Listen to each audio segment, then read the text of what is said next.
안녕하세요. 재밌는 정치, 즐거운 봄, 언제나 듣고 싶은 이야기만 하고 싶은 수능특강 정치를 맡은 박봉입니다.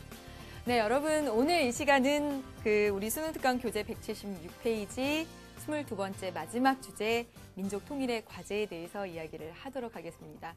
정말 내용 설명은 마지막이 되는 것 같아요. 이 교재로서. 네. 그래서 통일에 대해서 이제 이야기를 하기 전에 이제 마지막 여행 장소 소개해 드려야 되죠. 네, 바로 이곳은 짜자잔. 네, 여러분 짜자잔. 네. 양동마을입니다. 선생님이 찍었어요. 저 이게 마을 좀 높은 데 가서 이렇게 찍었는데 사진은 뭐 솜씨는 뭐 그닥 그런데 여러분 보시면 그냥 보통 시골 동네 같죠? 그렇죠? 네. 맞죠? 세계 문화유산. 네, 선정된 곳 맞죠? 그렇죠? 아닌가? 네. 선생님이 경주를 놀러 갔다가, 참, 경주에서 딱 도착하자마자 시외버스에서 내려가지고, 거기 관광 안내소에 가가지고, 이렇게 딱 받았어요. 그래서, 경주에 다른 데 갈 데 없나? 했더니 저 양동마을이 있더라고요. 그래서 경주에서 다시 시외버스를 타고 40분, 50분 정도 가서 내렸습니다. 그래서 기찻길 옆으로 해서 이렇게 한참 걸어가야 돼요. 작은 초등학교도 나오고. 근데 선생님이 저기 가서 정말 너무너무 좋았던 것은, 양동마을은 우리가 보통 아는 하회마을이나 또 순천에 있는 나간읍성 또는 이렇게 그런 정말 잘 정비된 그런 전통 그런 가옥들과 달리 정말 진짜 배기 옛날 전통적인 모습들을 볼 수 있는 곳입니다. 이곳이 세계문화유산으로 선정이 돼서 좀 많이 이제 정비가 되면 오히려 옛스러운 못이 없어질까 싶기도 한데 여러분 직접 한번 가보시길 바랍니다. 이게 낙동강 줄기라고 하는 것 같은데 막 그렇게 강도 멀리서 보이고요. 네, 굉장히 좋은 좋은 곳에 풍수지리적으로 그런 곳에 자리 잡은 곳인 것 같습니다. 네, 꼭 한번 들러보시길 바라겠습니다. 네, 오늘 이 시간에 이제 통일에 대해서 이야기를 하는데요. 선생님이 이 정치를 하면서 통일 부분을 하게 되면 사실 사회 과목 모두 그 뒤에 거의 통일이 있잖아요. 통일하게 되면 늘 이 노래를 부릅니다. 우리의 소원은 통일. 꿈에도 소원은 통일, 이정성 다해서 통일을 이루자. 가사가 틀린 것 같아요. 이정성이 내 나라 살리는 통일 아니었나? 이거 어떻게 통일에 대해서 오늘 제대로 통일에 대한 이거 불끈 오르는 마음을 가지게 해주려고 그랬는데 노래부터 틀렸으면 어떡하죠? 아무튼 네, 청소년들을 대상으로 해서 설문조사를 하면 통일을 해야 돼요? 라고 하는 의견이 정말 더 많아졌다라고 이야기를 합니다. 왜냐하면 지금 현재 상태에서 불편함이 없을 뿐만 아니라 이 북한이라는 존재가 우리 같은 민족이라는 생각이 들기보다는 이제는 거슬리는 그런 존재. 왜 저기 옆에 있어요? 그렇게 생각하는 측면이 아주 커졌기 때문에 통일의 당위성에 대해서 오늘 이 시간에 공부를 할 텐데 통일 왜 해야 돼요? 라고 막상 생각하는 학생들이 너무너무 많아서 정말 안타깝습니다. 우리나라와 그다음에 북한의 그런 모습을 보면 이게 바로 냉전의 상징이었죠. 그렇죠? 예. 6.25 한국전쟁을 거치면서 아주 냉전의 정점을 보여주는 그 현장 가운데 우리나라와 북한이 있었습니다. 근데 세계는 변하고 변해서 탈냉전의 시기에 왔고 우리 사단원에서 배웠죠? 그렇죠? 그래서 소련의 고르바초프와 미국 만나가지고 냉전은 끝났고 우리는 친구다라고 선언한 지가 정말 몇십 년이 지났는데 여전히 우리나라는 역시 이 상태, 분단 상태로 계속 있습니다. 정말 마음이 정말 안 좋고요. 아무튼 그래서 왜 통일을 해야 되는지 그리고 얼마나 우리가 다른 상태로 살아가고 있는지 그럼에도 불구하고 각각 제시하는 통일 방안을 통해서 통일을 할 수 있는 그런 기대를 해보는 그런 시간을 갖도록 하겠습니다. 문제 얼마나 나오느냐 아니냐를 떠나서 여러분 편안하게 한 시간 들으시고요. 그리고 문제는 또 이렇게 막 쉽고 그러진 않습니다. 네, 그래서 오늘 이 시간에 공부할 내용들은 막 선생님 별도로 막 이렇게 필기해서 하기보다는 여러분 수능특강 교재 176페이지를 펼치시고 그리고 선생님이 여기 빔 화면 통해서 이렇게 같이 말씀을 드리도록 하겠습니다. 네. 분단 요인을 보면 이렇게 내적 요인과 외적 요인으로 이렇게 나눠볼 수가 있습니다. 다시 말하면 한반도가 우리나라와 북한으로 이렇게 나눠진 원인에는 우리나라 내부적인 원인도 있지만 국외적인 상황, 국제적인 그런 원인도 있다라는 거예요. 그래서 우리가 그렇게 이야기를 하기도 합니다. 이 한반도의 분단은, 남북 분단은 국내 문제이기도 하지만 사실은 국제 문제다라고 이야기를 하기도 해요. 분단이 된 내적인 요인을 뭐 살펴보면, 그쵸, 우리 민족 내부의 이념이 이렇게 딱 갈라져서, 예, 뭐 그것이 큰 원인이기도 하지만, 분단 상태가 지금 계속되고 있는 외부적 요인, 이 국제적인 요인을 보면 이 냉전 상황에서 한반도를 둘러싼 이 강대국 간의 이해관계의 대립으로 통일이 쉽사리 안 된다라는 것입니다. 네, 이 우리나라 한반도를 이렇게 딱 두고요. 예, 두고 정말 세계의 초강대국이 다 모여 있잖아요. 네, 중국, 그 위에 러시아, 그 다음에 일본 있고요. 그리고 좀 멀리 떨어져서 미국 이렇게 있죠. 그렇죠? 초강대국 이 네 나라의 이해관계가 맞물려져서 이게 통일이 쉽사리 안 된다는 거죠. 뭐 우리나라가 진짜 바라는 바는 우리나라 쪽 이렇게 이렇게 평화적인 통일을 하는 것인데, 만약에 북한 체제가 무너져서 우리나라 쪽으로 통일이 됐을 때 중국과 러시아의 이속 이런 걸 막 생각했을 때 그건 아닌데 이렇게 생각할 수 있겠고, 미국과 일본 역시 우리나라가 북한 쪽으로 어떻게 통일이 됐을 때를 굉장히 우려할 수가 있겠죠. 그렇죠? 따라서 그들 초강대국 네 나라에게는 오히려 지금 속으로는 막 부글부글 끓고 막 위험한 것 같지만 겉으로는 평온한 이 상태가 가장 낫다라고 생각할 수 있다라는 거예요. 그래서 이 분단이 계속 고착화되고 있는 측면에는 이 강대국 간의 이해관계의 대립, 그것이 하나의 요인이 된다라는 것입니다. 그래서 이 분단은 통일되고 있지 못한 이 현실은 국내의 문제이면서 동시에 국제 문제가 된다라는 것이죠. 네.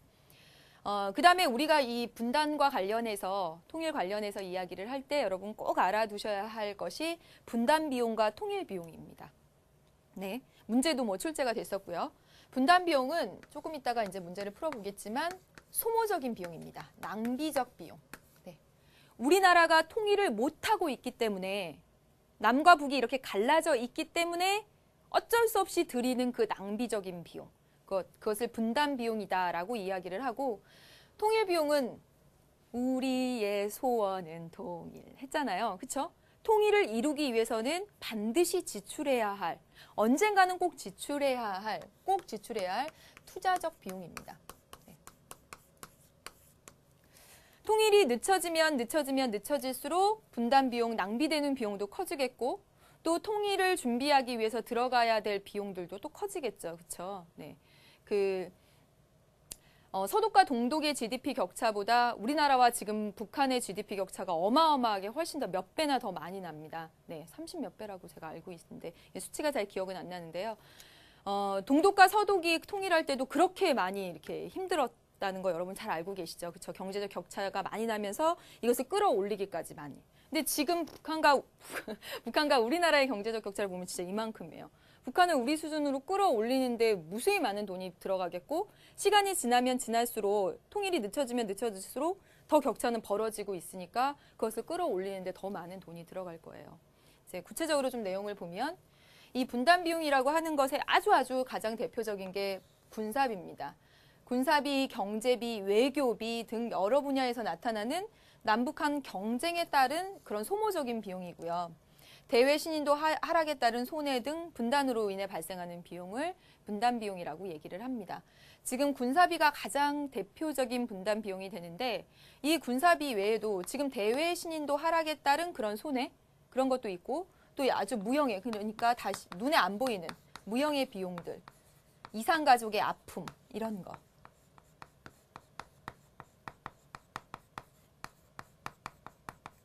이런 것도 분단 비용에 속합니다. 여러분, 군사비에 우리나라 얼마나 많이 들어가냐면 세계 1위의 군사비 지출 국가는 미국인 거 잘 알고 계시죠? 그렇죠? 뭐 2등, 3등 쭉 있고 우리나라 11위. 11번째로 군사비를 많이 쓰는 나라입니다. 전 세계 200여 개국이 넘는 나라 중에서. 네. 근데 이제 북한과 우리나라만 11위의 군사비 지출을 하고 있는데, 북한과 우리나라 거를 합치면 정말 어마어마하게 군사비를 많이 쓰고 있다는 것이고, 또 우리나라는 무기를 많이 수입하기로는 세계 3, 4위 정도 됩니다. 그만큼 거기에 들이는 돈이 얼마나 많은지 몰라요. 그 돈들이 통일됐을 때는 정말 많이 줄어들겠고, 그렇죠? 그것들을 정말 다른 생산적인 곳에다 쓸 수가 있잖아요. 뿐만 아니라 지금 여기 보세요. 외교비. 정말 전 세계 나라들의 그 외교 공간들을 두잖아요. 예, 외교부에서 외교관들이 파견이 되잖아요. 우리나라도 가고 북한도 갑니다. 그렇죠? 한 나라가 됐을 때는 그 비용들 다 줄어들 수 있고, 그리고 저번에 천안함 사태가 났을 때 천안함을 두고서는 이거 북한 소행이다 아니냐를 두고서는 외교 경쟁이 얼마나 치열했습니까? 그 과정에서 낭비되는 비용 말할 것도 없고 뭐 산업에 있어서 남북한 중복 투자된 부분들도 정말 많습니다. 한 나라로 합쳤을 때 북한이 많이 가지고 있는 자원이나 노동력을 이용하고 우리의 기술과 자본을 이용해서 정말 더 효율적으로 이런 산업 투자 같은 것을 할 수 있는데도 불구하고 지금 낭비되는 비용이 어마어마하게 많다는 거죠. 네, 안타까운 일입니다. 통일 비용은요, 통일 이후에 남북한 간 격차 해소를 위한 비용이고요.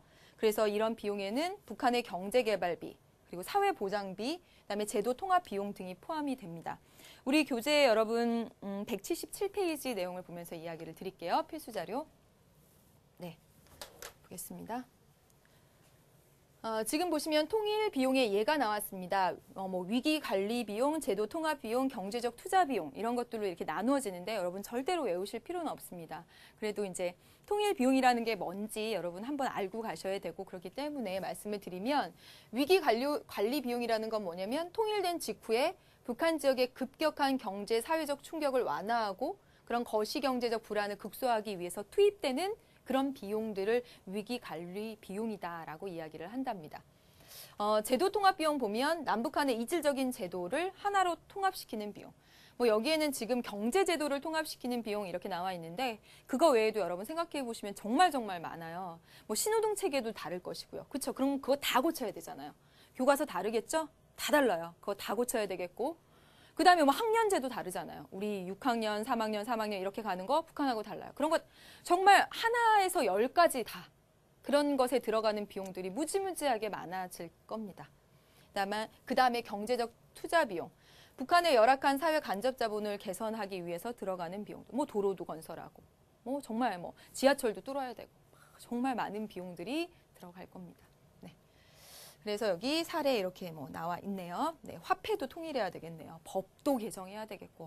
정말 이 통일이 된다고 생각했을 때는 정말 사실은 그 우리가 생각할 수 있는 차원을 넘어서는 굉장히 정말 많은 다양한 그런 문제들이 발생할 거고 그거에 대비하는 그런 정책들 그런 것들이 마련이 되어야 될 거예요. 지금 보면 뭐 행정제도, 화폐, 뭐 법, 뭐 할 것 없이 정말. 네, 그다음에 철도, 도로, 전기, 통신망 뭐 달리 쓰고 있는 것도 휴대폰 말하면 뭐 이런 것들이 다 통일 비용에 속한다라는 겁니다. 예, 그래프 볼까요? 네, 문제로 갔습니다. 네, 문제로 넘어갈게요. 네. 여러분 관련된 기출문제 한번 보도록 하겠습니다. 네, 갑과 을의 주장에 대한 분석으로 옳은 것은 그랬습니다. 갑이 뭐라고 얘기하냐면 성급하게 통일을 하게 되면 민족 전체의 발전에 도움이 되지 않아. 이 사람은 지금 통일 비용 얘기를 하고 있는 것 같습니다. 성급하게 통일이 됐을 때 그 많은 비용들을 어떻게 하나. 그리고 무엇보다 휴전이 60년이 다 되도록 북한의 이념과 체제는 변하지 않았고 지금 통일하면 통일 비용도 너무너무 많이 들 거야. 라고 이야기를 하고 있고요. 실제로 통일을 지금 하는 것에 조금 반대하는 사람들의 논리는 통일 비용이 너무너무 많이 든다. 천문학적인 통일 비용을 이제 이유로 해서 반대하는 사람들도 있습니다. 맞죠? 사실은 통일 비용이 많이 들긴 하죠. 그러나 통일은 꼭 해야 될 숙제, 민족의 숙제입니다. 네. 그래도 남북한은 하나가 돼야 될 형제 자매라고 생각해. 또 분단으로 인해 발생하는 인적, 물적 자원의 소모도 심각하잖아. 분단 비용 생각해봐. 낭비되는 비용 너무 심각하잖아. 통일 비용은 그래도 투자인데 분단 비용은 소모적인 비용이잖아. 이렇게 얘기를 하고 있습니다. 예, 풀어볼게요. 1번. 갑은 통일의 편익이 통일을 했을 때 누리는 이익이 분단 비용보다 크다고 보고 있다. 통일을 했을 때 누리는 이익이 크면 통일 찬성이잖아. 지금 당장은 안 돼라고 말하고 있는데 아니죠. 그렇죠? 2번. 갑은 점진적 통일보다 급진적 아니지. 준비해 가면서 지금 당장 하면 통일 비용이 많이 드니까 조금 이렇게 점진적으로 하자라는 거겠죠. 오히려. 네, 아닙니다. 갑은 남북한의 이념 차이를 수용하는 통일을 지향하고 있다. 갑은 남북한의 이념 차이를 수용하면 북한의 이념과 체제는 변하지 않고 그럼 북한은 북한 이념 그대로 가고 우리는 우리대로 그대로 가는 그 방향을 지금 말하고 있나요? 이거 말 되게 막 수용한다 이게 되게 좋은 말처럼 느껴지는데 그게 아니죠, 여러분. 지금 갑은 북한의 이념과 체제는 변하지 않았는데 지금 할 수 없어. 변해야지. 변해야 한단다. 이렇게 얘기하고 있습니다. 그러니까 수용한다라는 말 아니죠. 그다음에 4번. 을은 남북한 간의 화해와 협력의 가능성을 낮게 보고 있다. 형제 자매라고 생각해. 화해 협력해야지. 이렇게 얘기하는 거죠. 네. 5번.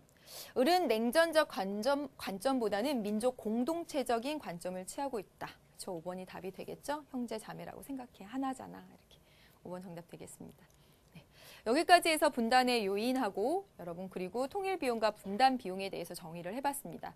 통일 비용은 통일이 되기 위해서 들어가야 되는 투자적인 비용이고 분단 비용은 낭비되는 이 분단 상태가 유지되고 있기 때문에 낭비되는 비용이다. 이렇게 기억을 하시면 되겠고 분단 비용 속에는 이 무형의 인적, 물적 소모, 물적인 것뿐만 아니라 인적 소모 이런 것까지 다 들어간다라는 것도 알아두시기 바랍니다.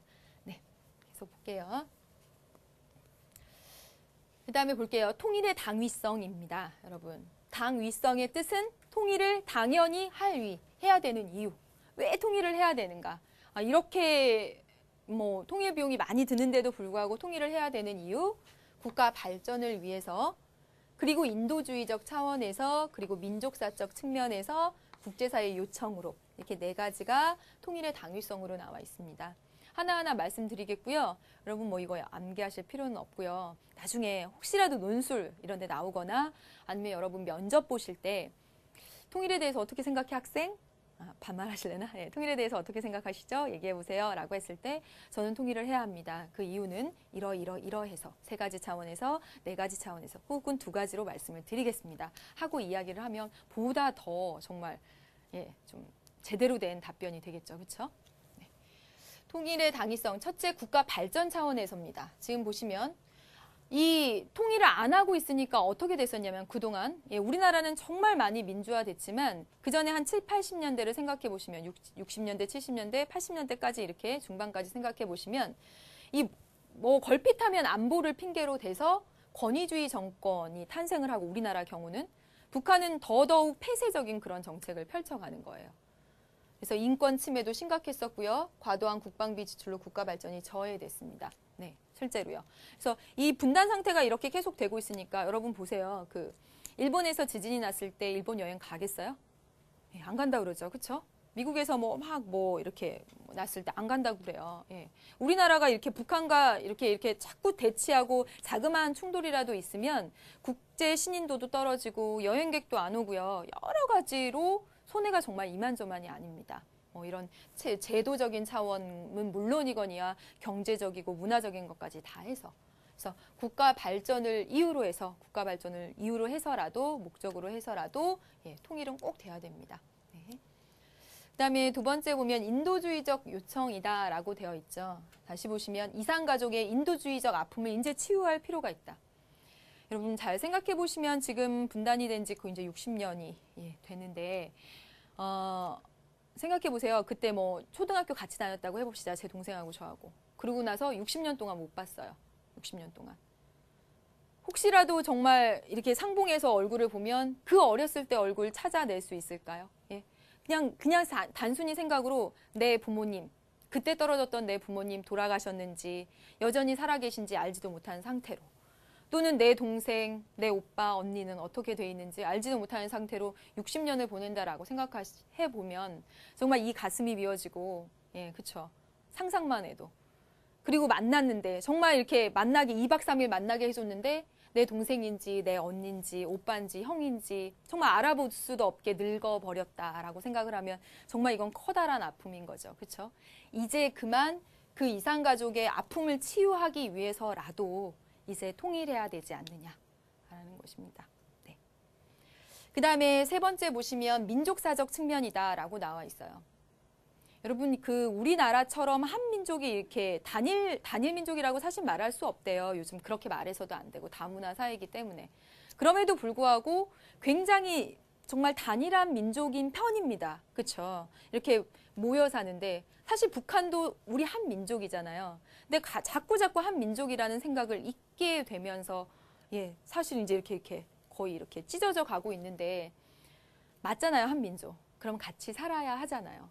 언어도 달라지고 이제 사고방식도 모든 게 너무너무 달라지고 있는데 60년 동안 이제 시간이 더 가면 이제 한민족이라는 생각마저 잊어버릴 수도 있어요. 그런 생각마저. 그렇기 때문에 우리 한민족이니까 같이 살아야지. 한 식구니까 같이 살아야죠. 그렇죠? 그래서 민족 문화의 이질화 방지와 동질적 회복을 위해서 말투도 다르고요. 그렇죠? 말 다른 거 너무너무 많습니다. 뭐 그 축구 경기 보면 가장 많이 뭐 가운데 지킴이 뭐 이런 말 있더라고요. 예, 뭐 그냥 너무 용어도 다르고 그다음에 사고 방식도 다르고 그래서 정말 남남이 되어버릴 것 같습니다. 그러니까 어서 빨리 한 민족이 하나로 같이 살아야 될 것 같다는 생각이 듭니다. 그다음에 보시면 국제사회 요청이다라고 되어 있는데 뭐 그렇게 요청해 주셨으면 좋겠습니다. 정말. 동북아시아 지역의 지정학적 위험 요인을 이제 제거해버리고 북한이라는 것. 예. 북한의 비핵화를 통해서 세계 핵 위험을 제거하는 그런 국제사회 요청에 따라서 이제 통일해야 된다라는 건데 정말 세계 평화를 위해서 이 동북아 지역의 안정이 전제되어야지만 세계 평화가 가능하겠죠. 그렇죠? 전제 조건이죠. 네. 세계 평화라는 국제사회 모든 일원의 바람을 위해서라도 통일이 되어야 합니다. 그래서 국가 발전을 위해서 낭비되는 분담 비용 여러 가지 그런 것들을 봐서라도 통일, 인도주의적 차원, 민족적 차원 그리고 국제사회의 요청 국제 평화 유지를 위해서 달성을 위해서 통일은 꼭 이루어져야 합니다. 네. 다음 보겠습니다.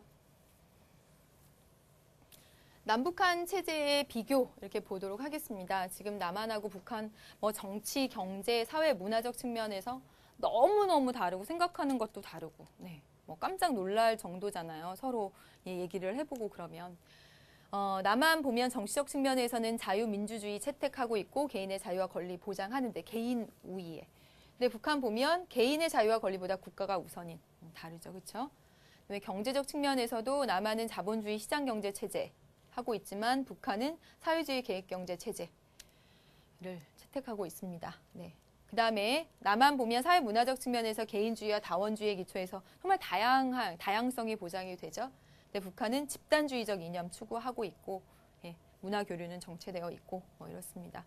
보시면 뭐 그냥 예, 그다음에 볼까요 더 이제 통일을 위한 노력들입니다. 통일을 위한 노력들 크게 세 가지 정도 이야기를 할 수가 있겠고 여러분 1972년에 있었던 7.4 남북 공동성명입니다. 그래서 그 내용 살펴보면 통일의 3대 원칙에 합의했어요. 그리고 서로 간에 예, 뭐 그 자주 평화, 민족 대단결의 통일 원칙을 선언을 했습니다.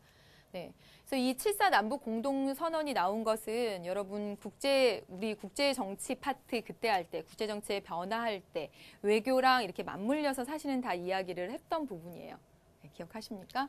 그래서 지금 보시면 이 70년대가 어떤 시기였냐면 바로 데탕트 시기였죠. 그렇죠? 화해 모드로 막 나가는 그런 시기. 그런 시기에 맞물려서 우리나라에서도 이런 7.4 남북 공동선언 이런 문이 나온 것입니다. 네. 그리고 보시면 92년에 남북 기본 합의서 채택해서 남북 간 화해 교류 협력 강화하자는 내용으로 합의서까지 채택을 했습니다.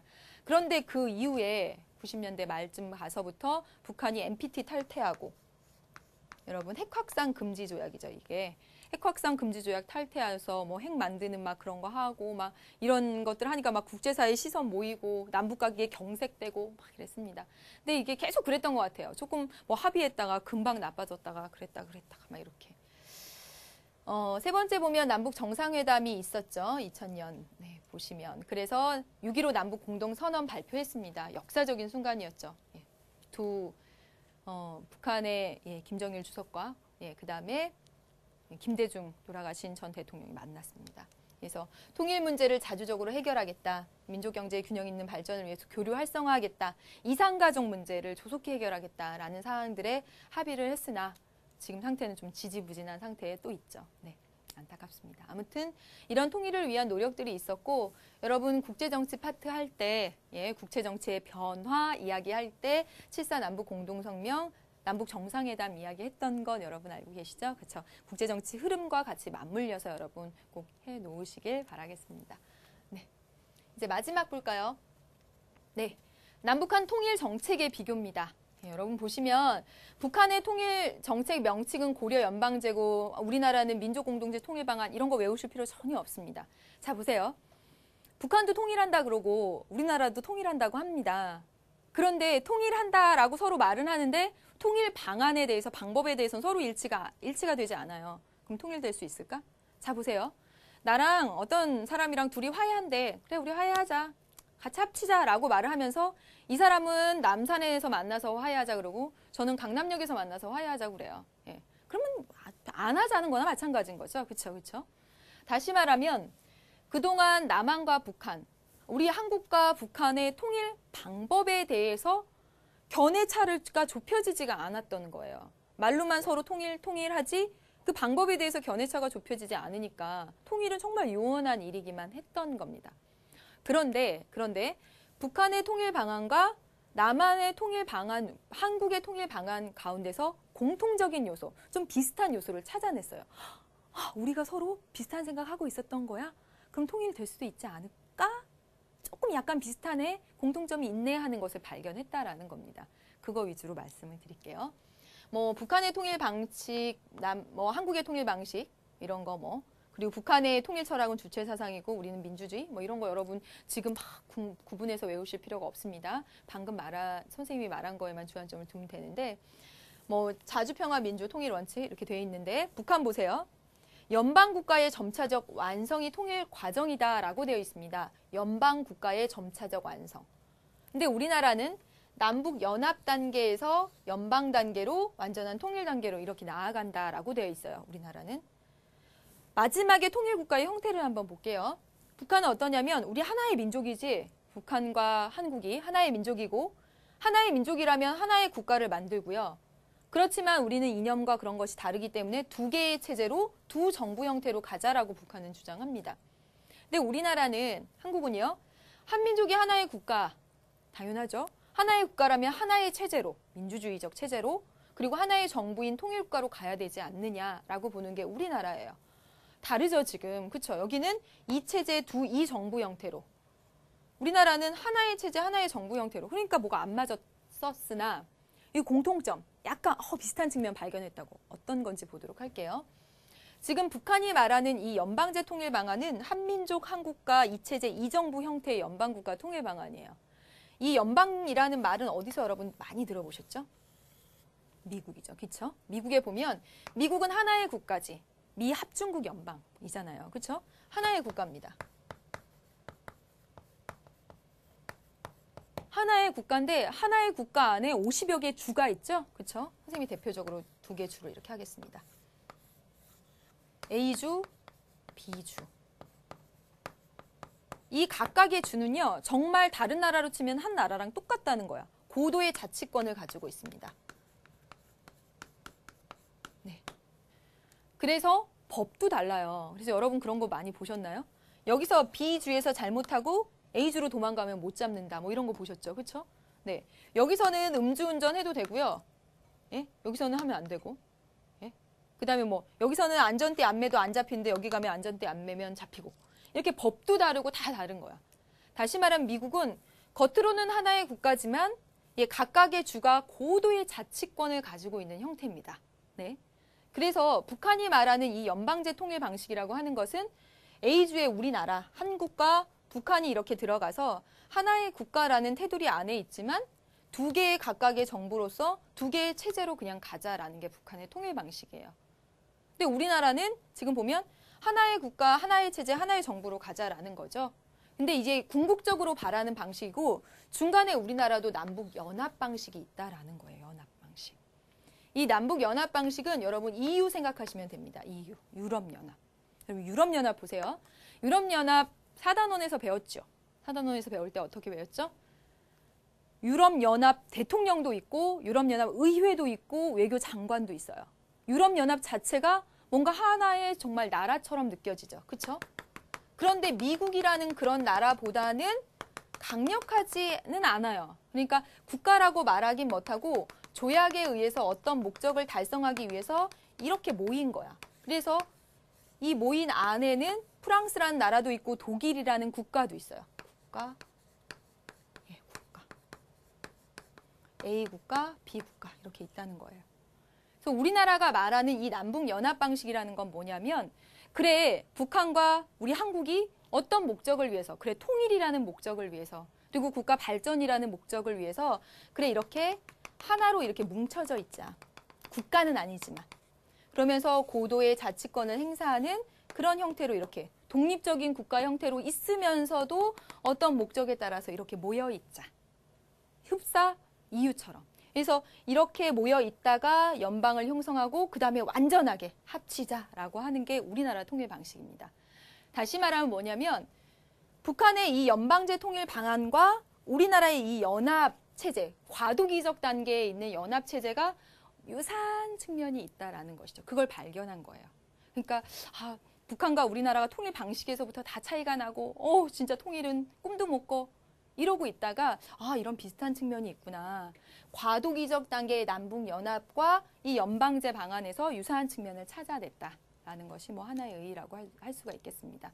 그러면 절대로 고려 연방제 통일 방안이니 주체사상이니 뭐니 이렇게 차이 외우실 필요 없이 이 우리나라가 말하는 연합, 흡사 EU와 같은 각각의 독립된 국가들이 어떤 목적에 따라서 하나로 이렇게 테두리를 쌓아서 모여 있는 것처럼 완벽한 통일을 이루기 위해서 북한과 그리고 한국이 이렇게 테두리를 해서 이렇게 모여 있다가 나중에 완벽한 통일을 가자라고 하는 것이 우리나라. 북한은 미국처럼 너네 우리 따로 있으면서 하나의 국가를 만들자라고 하는 것이 북한. 이렇게 되셨죠, 그렇죠? 네, 되셨나요? 뭐 길게 설명했지만 막 이렇게 단독으로 막 이걸 비교해서 시험에 막 출제되고 그럴 가능성이 크지는 않습니다. 그렇지만 나왔으니까 선생님이 이렇게 꼼꼼하게 말씀을 드렸어요. 네. 그래서 여기까지 해서 여러분 설명은 다 끝났습니다. 이제 실전 문제 통해서 이제 확인을 해보도록 하겠습니다. 여러분 실전 문제 어디 보실 거냐면요. 선생님이 문제를 조금 골랐거든요. 네. 180페이지입니다. 180페이지 2번 문제 그리고 5번 문제 6, 7 뭐 이렇게 순서대로 풀어보도록 하겠습니다. 네.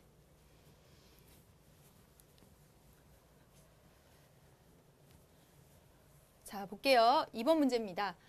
표는 대북한 경제협력을 유형별로 분류한 것이고요. 네, 보겠습니다. 경제협력 차원도 있고 인도적 차원이 있고요. 그다음에 주체가 민간이 주체가 될 때, 정부가 주체가 될 때, 민간과 정부가 같이 할 때 이렇게 나눠볼 수가 있습니다. 경제적 차원, 인도적 차원 이렇게 예가 있네요. 네, 어디 들어가는지 이제 찾아보도록 할게요.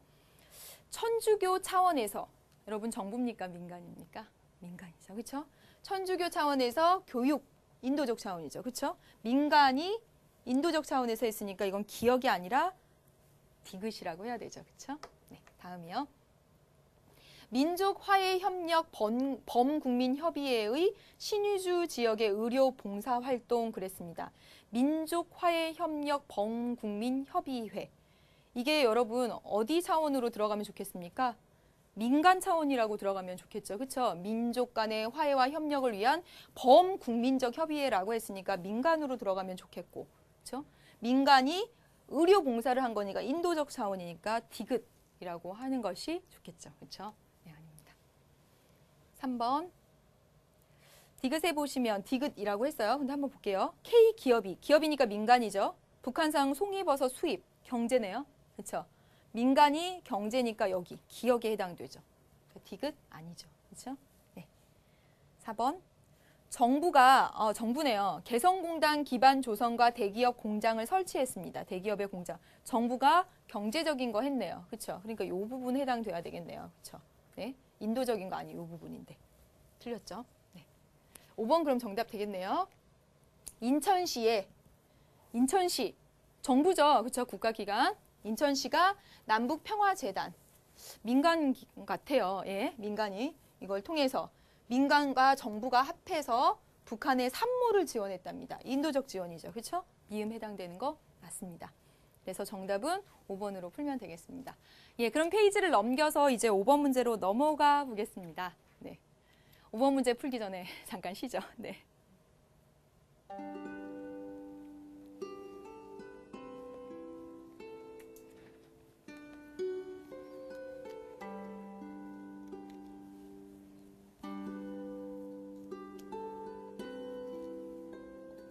네, 그 참 멋있는 PD님들이 많은데, 예, 물론 뭐 여기 수능특강 정재 PD님도 그러시겠지만 멋있지만, 그 이윤정 PD라고 드라마 여러분 커피 프린스, 예, 그런 거 찍었던 드라마 감독님이신데 우리나라 여성 드라마 PD 1호라고 이야기를 하네요. 그래서 그분이 말씀하시길 스스로 자기가 요만큼 난 요거밖에 못해 라고 한계 지은 것을 이렇게 넓혀라, 확장해라 라고 이야기를 했대요.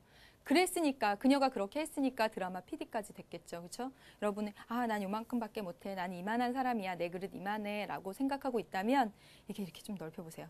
내가 통일을 위해서 뭔가 할 수도 있고 정말 우리나라 국제사회에서 뭔가 정말 대단한 일을 할 수도 있는 여러분 인물일 수 있습니다. 근데 한계를 요만큼만 지어가지고 그런 일들을 못 해나가고 있으면 안타깝잖아요. 그렇죠? 자신의 한계를 확장하라. 네. 확장해서 5번 문제 풀겠습니다. 가나는 통일 이후에 독일과 관련된 통계 자료고요. 이러한 상황을 남북한 통일에 적용할 수 있다는 가정하에 추론한 한반도 통일 상황으로 적절한 것만을 보기에서 고른 것은 했습니다. 여러분 5번 문제 되겠습니다. 네. 동독 지역의 1인당 GDP입니다. 1991년에 91년에 통일했죠. 통일했을 때 그때는 이 정도 수준이었다가 소득 주민의 소득을 100으로 했을 때 반도 안 미쳤었던 거예요.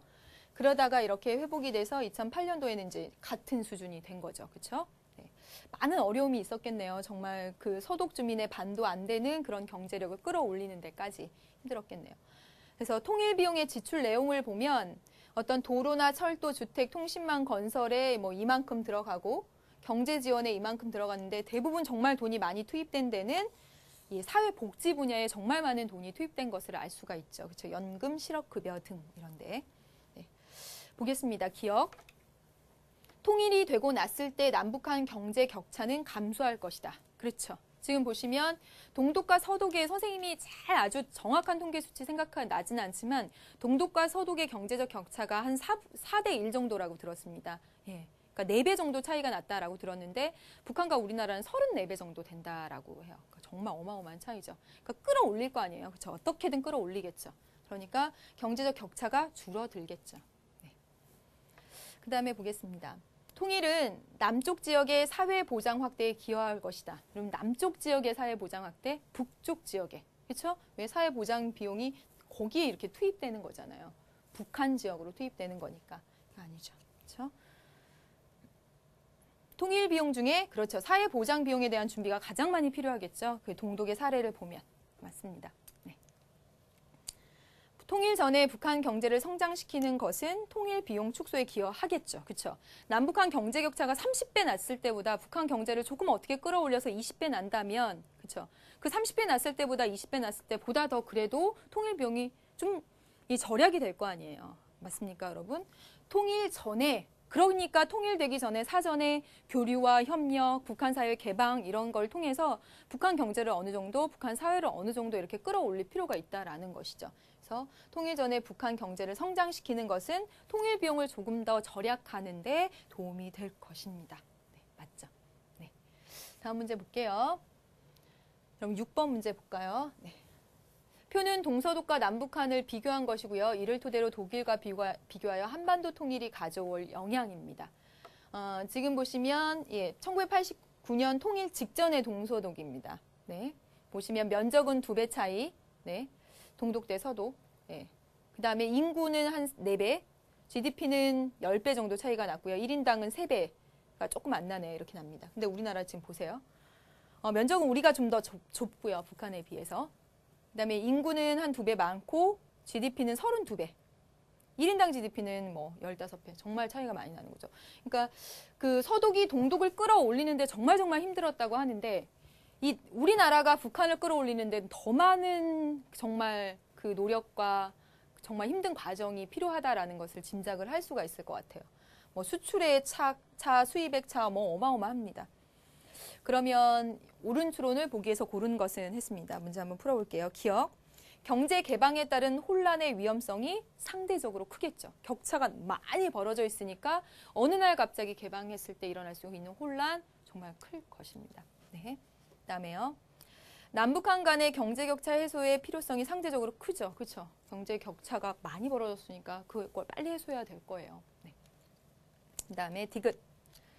문화적 이질성 극복을 위한 투자의 필요성이 상대적으로 클 것이다 그랬습니다. 지금 보시면 여기 문화적 이질성을 찾을 수 없죠. 지금 남북한 간의 경제적인 거 얘기하고 있는 거잖아요. 그렇죠? 네. 그다음에 그러니까 아니고요. 통일 비용 감소를 위해서 상대국에 대한 투자의 필요성은 상대적으로 작은 게 아니라 통일을 했을 때 어느 날 갑자기 통일을 했을 때 정말 들어갈 비용을 정말 절약하기 위해서 그 전에 미리미리 조금 교류와 협력, 개방 이런 것들이 필요하죠.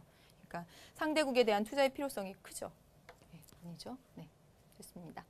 1번 되겠습니다. 정답은 7번 가볼까요? 네. 다음은 예멘의 통일의 배경과 통일 노력을 정리한 것이고요. 이를 우리나라 통일 방안에 적용했을 때 옳은 설명을 고른 것은 했습니다. 여러분 이 대외적 요인으로는 소련의 개방화에 따른 국제 질서의 변화 뭐 이런 것들이 있었고 이 내부적으로는 남북 예멘 간의 상호 경제 협력의 필요성이 커지면서 근데 통일 후에 준비 부족으로 혼란이 발생했대요. 그러니까 통일이 되기 전에 통일을 어느 날 갑자기 하는 것보다 통일을 위한 많은 노력들이 필요하다는 것을 알 수가 있죠. 그다음에 남북 예멘 간 권력 분배 합의로 통일을 했습니다. 이렇게 권력을 이렇게 나눠 가지면서. 예. 그다음에 민족 간 동질성 유지 필요성 뭐 이런 거 이렇게 나와 있네요. 그러면 이러한 예멘의 통일 배경과 통일 노력을 우리나라에 적용했을 때 볼게요. 기억. 육자회담을 통한 통일 여건의 조성. 맞죠, 여러분? 지금 예멘이 통일한 것을 보면 그런 대외적 요인들, 주변 아랍 국가들의 중재, 그다음에 국제사회의 변화 이런 것들과 맞물려 갔어요. 그렇기 때문에 육자회담을 통해서 주변 강대국들과의 그런 대화, 그런 것들이 필요할 겁니다. 맞죠? 네. 남북한의 문화 공유를 위한 민간 교류의 확대 필요하겠죠. 그렇죠? 여기 보시면 뭐 민족적 그런 동질성 유지를 위해서 그다음에 통일 후에 준비 부족으로의 혼란이 발생했던 것 이런 것들을 봐서라도 그 전에 민간 교류 그런 차원들을 확대해 가는 노력들이 필요할 것입니다. 맞죠? 북한 경제의 고립을 통한 북한 경제 고립시켜버려? 네, 그건 아니죠. 네. 그다음에 리을. 정부보다 민간이 주도하는 정부와 민간이 함께하는 것이 바람직한 거죠. 네, 아닙니다. 네, 여기까지 해서 여러분 수능 실전 문제 통일에 관한 부분도 다 풀었습니다. 여러분 선생님이 지난 시간에 여러분 몇 페이지냐면 174페이지 6번 문제, 7번 문제를 잠깐만 여러분 조금 거기까지를 정리를 했으면 좋겠어요. 그래서 뒤로 넘어왔는데 이해를 좀 해주시고 174페이지 6번, 7번 문제를 간략히 보도록 하겠습니다. 다음 글을 읽고 추론한 적절한 학생, 잘 추론한 학생들 물어봤어요. A국에서는 유권자의 교육 수준, 소득 수준, 직업 등에 의해서 측정되는 사회적 지위가 높을수록 A국에서는 사회적 지위가 높을수록 유권자의 투표율이 높고요. B국에서는 교육 수준과 소득 수준이 투표율에 미치는 영향이 거의 없고 직업적 위계가 낮은 그런 사람들이 오히려 투표율이 높대요. 근데 C국에서는 교육 수준과 직업이 투표율에 미치는 영향은 낮은데 소득 수준이 높을수록 투표율이 더 높대. 각각의 나라마다 좀 다르죠. 그렇죠? A국은 사회적 지위, B국은 오히려 직업적 위계가 낮은 사람들, C국은 소득 수준이 높은 사람들. 정리 한번 해볼까요? 네. 기억. A국은 사회적 지위가 높은 유권자의 정치적 의사가 상대적으로 많이 반영되겠죠. 왜냐하면 이들의 투표율이 높으니까. 그렇죠? 맞죠? 네, 그 다음에 보겠습니다. A국과 달리 B국과 C국은요. 신민영의 정치 문화? 신민영의 정치 문화는 자기가 참여하는 것에 있어서 좀 안 하게 되고 주체라고 생각하지 않아요. 어디 신민영의 참여 문화가 나타납니까? 그렇죠? 직업적 위계가 낮은 사람들, 소득 수준이 높은 사람들이 투표율이 높다라는 이야기들을 하고 있는 거니까 아니죠. 그다음에 B국은 C국에 비해서 정치 과정에 미치는 참여자 간의 영향력이 더 비슷한 편일 거야. 지금 정치 과정에 영향력을 미치는 직업 위기가 낮은 사람들이 이렇게 참여를 많이 한다는데 그 각각의 사람들이 미치는 영향력이 동일할 거야, 아닐 거야. 여기는 덜 동일하고 여기는 동일하고 하는 내용들 추론할 수 없습니다. 아니죠. 리얼 맞네요. 한 나라의 정치 문화는 그렇죠. 복합적이기 때문에 통일된 기준을 가질 수 없어. 어떤 나라는 이렇게 지위가, 어떤 나라는 뭐 직업이, 어떤 나라는 소득이 각각 영향을 미치는 것이 달라 하고 있습니다. 되셨죠? 예, 마지막 7번 문제 풀어보겠습니다. 자, 여러분 보세요. 7번 문제. 부모와 자녀의 정당 선호 관계를 나타낸 것이에요. A국은 보면 부모가 민주당을 선호할 때 똑같이 자녀가 민주당을 선호하는 거 70%, 부모가 민주당인데 공화당 선호하는 거 10%. 다시 말하면 부모와 자녀 간의 정당 선호 일치도가 좀 비슷한 경우, 그러니까 영향을 많이 받는다는 거죠. 사회화된다라는 이야기죠. 그렇죠? 여기도 보시면 이제 보세요. 부모가 노동당인 경우 그 노동당 지지하는 부모의 과반수 자녀들이 노동당. 예? 그다음에 자유당일 때 한 49%가 또 자유당 이렇게. 그래서 사회화되고 있다라는 것을 알 수가 있습니다. 그렇죠? 그럼 한번 해볼게요. 기억. 부모가 지지를 어느 정당을 하느냐에 관계없이, 지지 정당에 관계없이 부모와 자녀의 정당 선호가 일치하는 비율이 다른 것에 비해서 상대적으로 높죠. 그렇죠? 맞죠, 여러분? 부모가 노동당일 때 노동당, 부모가 자유당일 때 노동당을 지지하는 자녀보다 자유당일 때 자유당을 지지하고, 그렇죠? 부모가 보수당을 지지할 때 보수당을 지지하는 자녀가 더 많다라는 거, 일치율이 높죠. 맞습니다. A국보다는 B국에 있는 국민들이 기존 정당에 대한 불신이 강하다. 기존 정당에 대해서 불신하고 선호하고 하는 것을 알 수가 있나요? 지금 여기서 나온 건 뭐야? 부모의 정당과 자녀의 정당이 어느 정도 영향을 미치고 일치도가 어느 정도에 있느냐라고 하는 거지, 기존 정당에 대한 선호와 불신, 그런 것은 알 수가 없습니다. 그렇죠? 네. 디귿 볼까요? 디귿. 네. A국에서는 민주당 지지자들의 부모와 자녀의 지지정당 일치도가 가장 높죠. 그렇죠? 민주당을 부모가 지지했을 때 자녀가 그대로 민주당을 지지하는 거 70%. 부모가 공화당을 지지했을 때 똑같이 공화당을 지지하는 거 54%인데 부모가 민주당 지지자일 때 자녀가 민주당 지지하는 거 가장 높죠. 그렇죠? 70% 맞죠? 리을 보겠습니다. 비국이 의원 내각제를 채택하고 있다면 노동당의 집권이 지속될 것이다. 자, 지금 보세요. 비국이 지금 51%로 지금 과반수라고 생각하는 거야? 그건 아니죠, 여러분. 자, 보세요. 지금 부모라고 이 조사한 사람들이 모두 100명이라고 쳐봅시다. 예를 들어서. 그러면 100명 가운데서 노동당 지지하는 사람이 만약에 한 50명이라고 해보면 그 50명 가운데에서 자녀 51%가 노동당을 지지한다는 거죠. 그렇죠? 무슨 말인지 이해되십니까? 다시 말하면 이 51이라고 나와 있는 것이 전체 정당 선호 가운데 노동당의 지지율을 의미하는 것이 아니라 전 국민 가운데 부모 세대 중에서 노동당을 지지하는 사람 중에서 부모랑 똑같이 지지하는 자녀의 비율입니다. 그렇죠? 자녀의 비율, 일치하는 자녀의 비율을 이야기하는 것이지 노동당 전체의 그 득표율 또는 선호 비율이 51%는 아니다라는 거예요. 일치하는 비율을 의미하는 것이지. 이해되셨습니까? 네, 그래서 이거 아니죠. 네, 여기까지 해서 여러분 대략적으로, 정확히 잘 통일까지 해서 다 정리를 해보았습니다. 예고해드린 대로 다음 시간부터 해서 한 4강 정도 해서 그동안 못 푼 문제들 열심히 풀어가도록 하겠습니다. 2단원으로 다시 돌아갈 거예요, 여러분. 다음 시간에 만나도록 하죠. 안녕.